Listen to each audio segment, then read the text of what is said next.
So meron ba tayong simple rule na pwedeng sundan ng audience natin na ito yung dapat yung gawin and this is a healthy diet? Ito yung food pyramid, ito yung mga sources ng food groups na kung saan tayo pwedeng kumain na mas madalas or mas kokonti.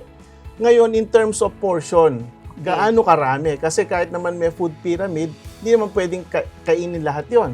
So para pinakamadali, ang gagawin lang nila, tingnan lang po yung plato, yung plate, no? Yung tinatawag nating pinggang Pinoy or plate method. Ang pinakamainam po ay kung yung plato nyo, i-divide nyo, no? Kung yung 50% or kalahati ng plato, dapat laman nun gulay.